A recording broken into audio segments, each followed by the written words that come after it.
As news spreads of the gang rape and the death of a second woman from the Dalit community, these protesters try hard to enter the village where the first victim was from.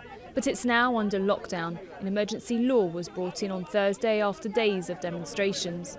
We have Section 144 of the Indian Penal Code active in the district right now, which means we are not allowing an assembly of more than 5 people. Police went on to detain leader of the opposition Congress party Rahul Gandhi and his sister as they tried to get into HATHRAS village to meet the victim's family. The police officials pushed me, hit me with sticks right now when I fell down. I'm not saying anything about that. I have no problem. I'm only asking this question that in India only BJP and RSS people can walk on the road. Can common people not walk? In this country only Modi can walk. Can a common citizen not walk? The latest victim was a 22-year-old who died on Tuesday on her way to a hospital in Lucknow in the northern state of Uttar Pradesh. The same day as the 19-year-old first victim died after spending 2 weeks in a hospital in Delhi. Police say they've made arrests in both cases and have denied accusations by the family of the first victim of cremating her body without their permission. The separate cases have reignited protests across several states and online demanding justice for victims of sexual violence. If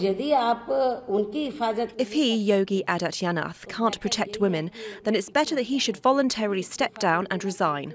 He can't run the government.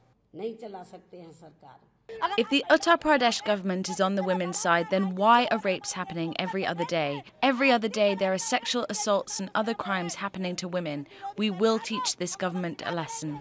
Not only did both women live in the same state, but they were also both from the Dalit community, marginalised for being at the bottom of India's deeply entrenched caste system. Despite laws protecting what were formerly known as the untouchables, they faced daily discrimination for generations. So the so-called mainstream society regards the sexual violence against upper caste women as a serious issue, but when it happens to a lower caste woman, they are trying to protect their caste privileges and the caste pride. They are not coming out as they would come for an upper caste woman. For instance, in this HATHRAS case, she was brutalized, she was in the hospital, but she was not even given proper medical care. The issue of sexual violence against women has been under the spotlight in India since the 2012 gang rape and murder of a woman in Delhi, which led to huge nationwide protests and changes to the country's rape laws. But this time, protesters say it hasn't been enough to protect these 2 women in Uttar Pradesh. Sara, Khairat, Jazeera. Well, let's take this on now. Joining us from Boston is SURAJ YENGDE, who's a senior fellow at the Harvard Kennedy School, and he's a scholar of India's caste system. Suraj, welcome to the programme. Can you tell us a bit more about what's happening here? We have 2 terrible crimes that have been committed, bad enough in their own right, but it's all amplified because of the caste issue. Can you give us a bit more context around this? Thank you, Nick. What we have seen in this incident is the assault that was committed upon 2 Indian women had a particular layer that made it more violent, more acceptable, and more probable to get an impunity, which was their caste.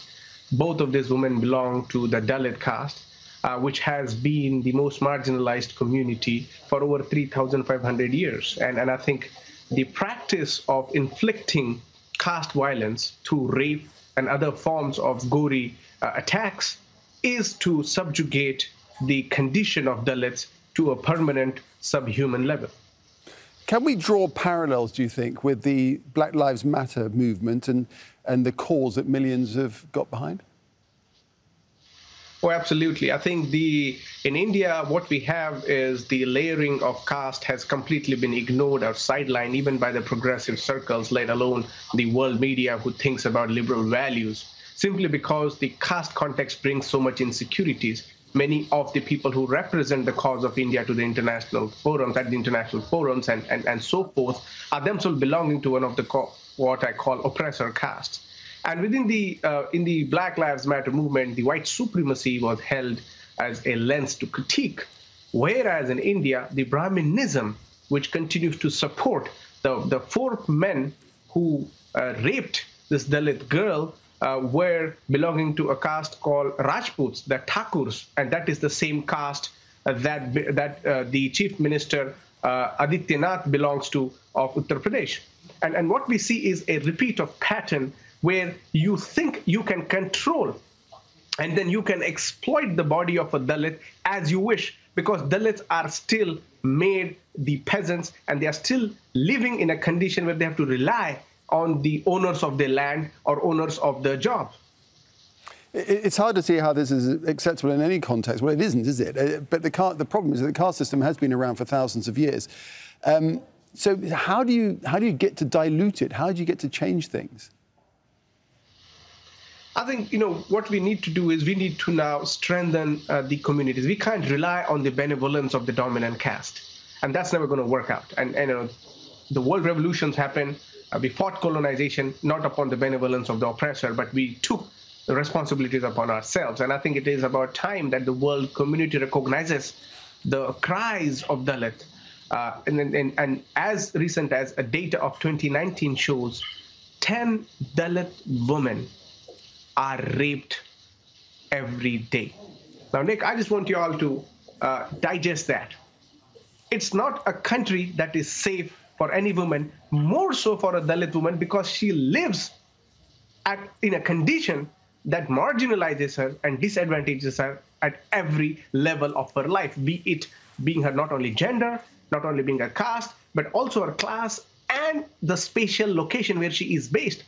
Now, this adds into what we see a form of nasty, a slow genocidal tendency that happens upon Dalits. And I think it's upon the Dalits that we have to see how human rights are framed and how new policies that we have to imagine have to go through the humanity of those most vulnerable, poor, oppressed Dalits. Right, extraordinary, shocking figures that you're talking about there. You say that the world community needs to stand up and take notice and get something done. But what about the national government? What about the Indian government? The Prime Minister Narendra Modi has said that the strictest action will be taken, but many accuse Modi's Hindu nationalist government of not protecting these marginalised sections of society.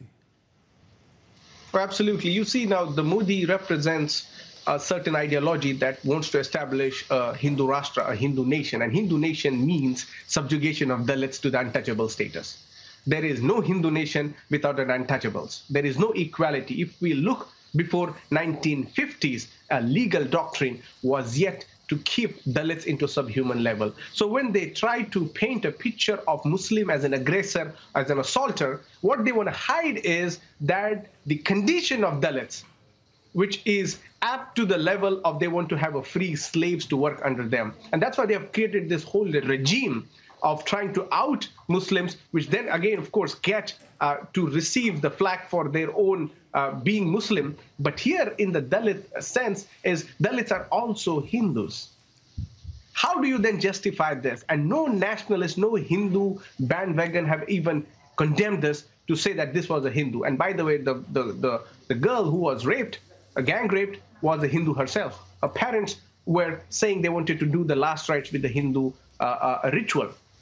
So the Modi, or even in this Yogi, the BJP has a very strict agenda. They have ensured that the Dalit dignity and Dalit rights have been curbed. And one of the first way was to make the discourse about what they did with Babri and the issue that has to do with the CANRC. But their intention is to change the constitution. And once you mend with the constitution, then you can easily subjugate the Dalit population. And I think that analysis needs a very clear-cut picturization. And that's why it was ironical that the president of India is a Dalit.